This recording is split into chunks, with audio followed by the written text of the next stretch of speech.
Thanks for staying with us. It's still DBN This Morning. And of course, it's time for us to hit the mainstream of today's episode. And we're looking at the abuse of office. Before having issues with paid salaries, and of course, the Nigerian civil servants are calling on the EFCC to actually probe past governors for mismanagement of resources. Let's look at this in a holistic manner, and that's why we have Professor Chris Nwaokobia join us. He's actually the DG Change Ambassadors of Nigeria, with a lot in his kitty, of course. My pleasure to be here. Good morning. My pleasure to be here. You wonder why you can't take any matter about what happens in the hallowed chambers to court. You wonder why. You wonder why that obtains all over the world. Because I try to put issues in perspective. Because every time I sit and I try to talk to Nigerians through any fora, I imagine my little daughter or my son listening to me, and I wonder and imagine what will be said of what I say 10 years or 20 years after. And that's why I want to take this position. Is fighting in the National Assembly right? No. Is it lampoonable? Yes. Can we excuse it by any means? Yes. Does it happen elsewhere in the world? Yes. Does it happen in civilized democracies? Yes. Why does it happen? In lawmaking and hallowed chambers, you have heated debates, you have emotions, you have tempers. And that is why those who structured democracy and structured the legislature made it such that when you have such problems in the House, you cannot go to the court of law against your colleagues. It's that serious. And the reason simply is that the act of lawmaking is serious business. And whether my party, the APC, is getting the matters right about what is happening at that level, I think that there's a little bit of gap in the politics.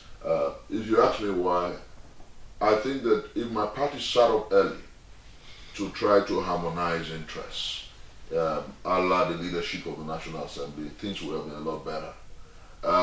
But is the APC in trouble because it is happening?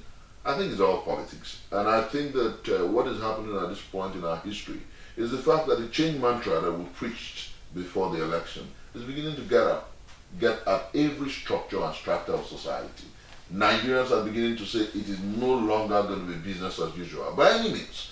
And for 16 years in this country, we saw a National Assembly that was determined, the leadership of the National Assembly that was directed by the executive. Apart from the emergence of Tambuwal in 2011, every other leadership of the National Assembly has been determined or directed like the puppet and the puppeteer from the rock called ASO. And so, as you and I talk, Nigerians are implicitly determined to have something new.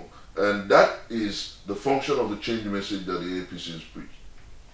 Chris, if you look at it holistically, you ask yourself, when the message of change came, it resonated, and it was a mantra that Nigerians identified with. In 2011, did you know that the volume of wardrobe allowance that people are talking about now was what they did pay in 2011? Are you aware that the transparency that we're insisting on now was not there in 2011? So the APC movement has brought change, and the Nigerian people are getting to appreciate it. And that is why people are saying no to a humongous allowance to the National Assembly. Call it wardrobe, call it hardship allowance, call it whatever allowance. The time to change the paradigms is now. And that is why it is difficult, as it were, for people to impose, if you like the word, or to determine explicitly what happens at the level of the National Assembly. I think that Dagora and Saraki are basically victims of the change mantra. I think that my party is the chief victim of the change mantra. And I think that the Nigerian enterprise and the Nigerian people are the chief beneficiaries of the change mantra. But before you come in, please make sure you're holding that very high. What we're looking at is with this particular drama we've seen in the last few weeks, amidst the issue in the country, of course, you have issues of unpaid salary. And we're having such drama, and this has actually made the assembly will be reconvening sometime in July, probably in the second or third week, of course. Don't you think that this drama is actually militating against the speed at which the change, of course, that you're talking about is supposed to come to bear, so that these people can sit down and drive those policies that will bring support to the issue of unpaid salaries in the country? Sometimes and I appreciate the fact that this country is moving forward. I appreciate the fact that we think the way we do in this country. And I appreciate the fact that for the first time in our evolution, our governance is under heavy pressure to work. But beyond that, you ask me, what does the reconvenance of the reconvening of the National Assembly have to do with payment of salaries at state level? The state governors have met with Mr. President and they are asking for bailouts and they are looking at other sources of funds to sort out this challenge. And I want to inform you that for those who are talking about the unpaid salaries as a major issue, it is a major issue for us, and we lampoon the fact that state governments and governors have not been able to pay salaries. But what is primarily important is the fact that the federal government could not pay salaries until they went to borrow about 500 billion. That was what Okonjo-Iweala did. So it's a common challenge that is resultant, concomitant upon the fall of global oil price. Our revenue, we're in a monolithic economy. Our oil revenue dropped, and so state governments could not get sufficient funds. The federal government could not make sufficient profit, revenue, and so we had a general challenge. As you and I talk, it's about 21 of the 36 states that's owing workers' salaries. You understand? So it's not particularly about Osun State alone. It's about 21 states that's owing salaries. And you ask yourself, why? You ask me why. And I tell you that these governors were, as it were, not clairvoyants. They're not witches and wizards. So when the meltdown came, it affected the world.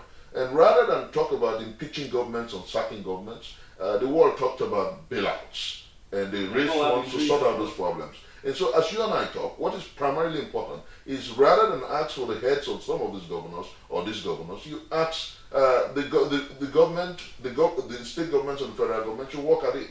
Because the primacy of the well-being and the welfare of the Nigerian civil servant and the Nigerian worker should be primary. The well-being should be a primacy. And so I sympathize with them, and I believe that the time to solve that problem is now.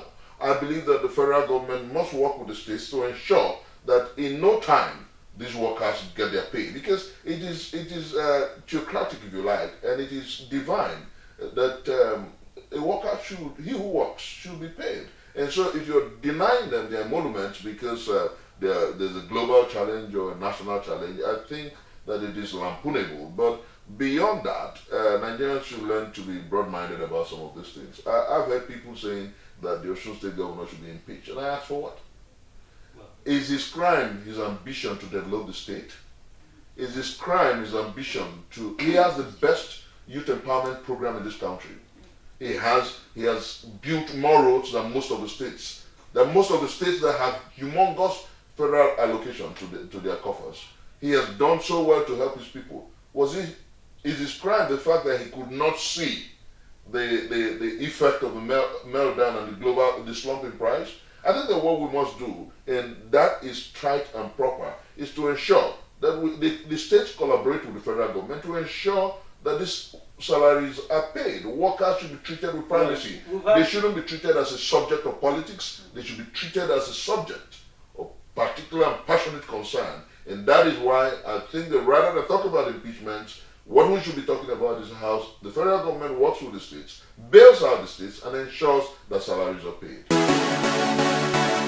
What happened within the floor of the Assembly made it impossible, of the Senate, made it impossible to strictly adhere to the terms of the letter written to him by the party. I told you here that the leadership of the National Assembly is the first victim of the change mantra. And our party is the chief victim of the change mantra. But the major beneficiaries of the change mantra is the Nigerian people, because democracy is definitely going to work. Under APC, we'll have more transparency and good governance. But what is important here is how will this whole thing impact on the Nigerian people? I've heard some people say that, the National Assembly has gone on a long break until 21st of July. I did hear the Senate President and the leadership of the Senate say that once they get the list of ministerial nominees, they will reconvene. So the adjournment until July 21st is not cast in iron. It is simply to allow tempers douse and to douse tempers and ensure that the party, as it were, meets with the leadership, and then we resolve this situation. I have seen worse situations in this country. I remember the researching, was it a tape from Cross River, slapped a lawmaker, a male lawmaker, some time ago in the floor of the National Assembly, and tempers went wild, people's clothes were torn and messed up. That is not excusing that. But when I hear the PDP people talk about what happened in the National Assembly like it never happened, we've seen worse under their rule. We've seen worse under their watch. What is important at this level is for us to see the need to move this country forward. The Nigerian people are not going to ask you whether you're PDP or APC.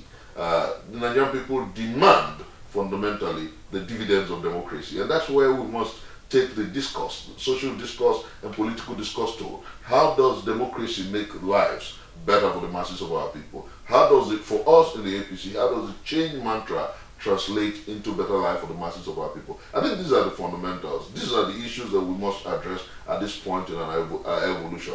Those who are unwilling to accept the fact that the elections have been completed, the federal presidential elections happened on the 28th of March. That's a long time. The House of the state elections happened on the 11th of April. That's a long time. Those who still feel the wound, the pain of defeat, and those who are still excited about the joy of victory must realize that now is time to make the realities of democracy a truism for the Nigerian people. Now is the time to make governance affect the masses of our people. Rather than abuse the situation as it were, we must hit the ground running, and that is the urgency of the now. So what do you make of the president's position in this matter? Some people have actually made some insinuations that his lukewarm attitude towards what is happening at the 8th National Assembly is actually a resultant of what we have today. And how do you see this drama making things right? Lukewarm. Lukewarm is a strong word. You know why? Our president kept to his promise. He said he will not influence what happens under the leadership of the National Assembly, and he kept his promise. I don't think that keeping your promise has been lukewarm. I think that what he has just done is to say that at this point, I am not scared of who comes out. I am particularly interested in the fact that my programs and programmatics will serve the Nigerian people. And when it comes before the National Assembly, any Nigerian who understands the urgency of the now, who understands that the festering harmattan of the now wants nothing but service to the people, wants nothing but the new mantra, no longer business as usual, will want to work with him. And so that confidence resonates. And you can see that things are beginning to pick up. Somebody asked me yesterday, why is it that, from where did this power, this sudden change in the supply and distribution of power come from? Have they increased the megawatts? What is happening? And I said, the body language, the sound bites of a new regime will almost always inspire and rejig the system. That's where we are. I do sincerely believe that if you look at how things are going, you don't blame the president for taking strong, albeit seemingly slow steps. But you ask yourself, this is just 30 days of a new regime. He's been able to achieve almost certainly what the previous regime couldn't achieve in 6 years. You ask me what? For the first time in our history, not even under Obasanjo, was our presidency invited to the G7 to address the G7 on fundamental issues about national security and national development. And not even in the history of this country in the past 20 years has the world powers asked for our wish list. They want to work with us. They want to support us. They want to engage our leadership in proactive developmental projects, and that's fundamentally salutary. That is because the primary steps of this regime is encouraging. I don't think that there's anything lukewarm about it. As you and I talk, within the first 10 days of this regime, a strong sub-regional force to curtail and contain terror has been institutionalized. Our president has met with our brothers in the sub-region to ensure that we rejig our security and fight and subdue Boko Haram. I think that's fundamentally salutary. We're actually going to come into the insurgency, talking about security now. Of course, a little tilts into what happened when we have withdrawal of the SSS from some statutory role there at the villa. Yes, we're going to look at that and how it's affecting the economy. But of course, on this part of what you said on the National Assembly and the president position, the opposition, PDP, by its national secretary, have come out to say the 30 days has been just a mere traveling here and there. And of course, you have a counter. Yes, you have a counter from Federal Additional Special Aid on Media and Publicity saying, no, that is what you've done in the past that we're trying to correct. What truth do you make out of this? No, simply, the last regime was turning Nigeria into a pariah state. The last regime was making a mockery of Nigeria. You went to South Africa, whether it was legitimate transaction or not, to buy arms. Our monies was seized. Up till now, we haven't gotten it back. Our foreign policy was in tatters. And you're asking me what? The last government should cover their head in shame. The PDP should keep quiet and watch programmatic governance and watch disciplined processes unfold. Not only has this president taken Nigeria before the world, before the G7, this president has spoken to African leaders at the level of the AU, and people are looking at how to curtail and contain terror in Africa. This president in 30 days has been able to galvanize African brothers, Chad, Niger, Cameroon, and even Benin Republic in ensuring that we have a sub-regional force that will contain terror. I think that there is nothing more salutary than these diplomatic voyages. There's nothing more salutary than these diplomatic trips, because most of our brothers who are outside, and once again, I see pictures, are once again proud to be Nigerians, because everywhere you go to, they're talking about the new color, the new fervency, the new tendency, and the new zeal and zest. I did watch an interview by the British High Commissioner in Nigeria talking about how Jonathan has started strongly, how Buhari has started strongly. You obviously know that the last regime was, in terms of foreign policy, did not do us good. And so to start effectively is to get the world back on our side, to get foreign investment. You saw the EU team that came to say that they're going to give about 100 million euro in support of developing the power sector. They are volunteering funds, they are volunteering support, they are coming with us, they are working with us. I think this is fundamentally salutary, and that is where to go. For those who would rather do politics than see the reality, I pray that they understand that Nigeria is over and above our sentiments and work together with this new enterprise, new regime, to ensure that we have a great enterprise, a great nation to be proud of. I remember vividly when President Jonathan resumed office, there was this high hope, there was this, the atmosphere was charged, everyone was expectant. And the very first, quarter, people were actually expectant, believing on, in his kind of, leadership as in office. Now, this is the same thing I feel we have now. And down the line, if your margin of your rating is probably 50%, I don't know what your rating, for the past government. I don't know what it is. But let me say, if it is 50% or let's say 40, depends. That's generous. Generous. If you give it 50, you mean it's generous. If you're giving 40, it's generous. Okay, whatsoever it is, my question to you will be, don't you think it's the same atmosphere we are seeing now from President Buhari or APC government right now? Don't you think it's the same atmosphere that we had felt that now downplayed the way downplayed? Then having the APC on board now with the change, message they have, how long are we going to be, condoling this interferences of parties, especially at the legislative? Well, let me say this. I think that one way or the other, what we're doing now is not an assessment of the past, because we know what the past is. What we're doing now is not an assessment of how comatose our economy has become, because in 6 years governance was a bazaar. That's not what we're doing. What we're doing now is to ensure that change becomes the new order, and that it is no longer business as usual. And to get to do that, our president has his hands on deck and is doing exactly what he has to do. You have to rejig the system. You have to show that you're a leader who cares about your people, and that's about what is happening. For those who are saying that interference, I don't understand the level of interference of the National Assembly that we're talking about, because essentially the party did interfere so strongly, then we won't have the leadership that we already have. We have the leadership of the National Assembly. We have House leaders at the Senate. We're here to consummate that at the House of Reps. But the fundamental things and issues that must be addressed is the fact that now that change is here, Nigerians must be positively critical, constructively critical. I don't expect people to say, oh, it's Uhuru, oh, the search for Godot is complete. I don't expect people to say that, oh, everything they want is here. But I believe that rather than come out and look me in the face and tell me that nothing has happened in 30 days, I think that in actual fact, and before God who made this universe, this government is working magic in 30 days. Because if you take the scorecard of this government, oh my God, I think that Nigeria should take this thing away from politics and look at it. First week, our president was busy.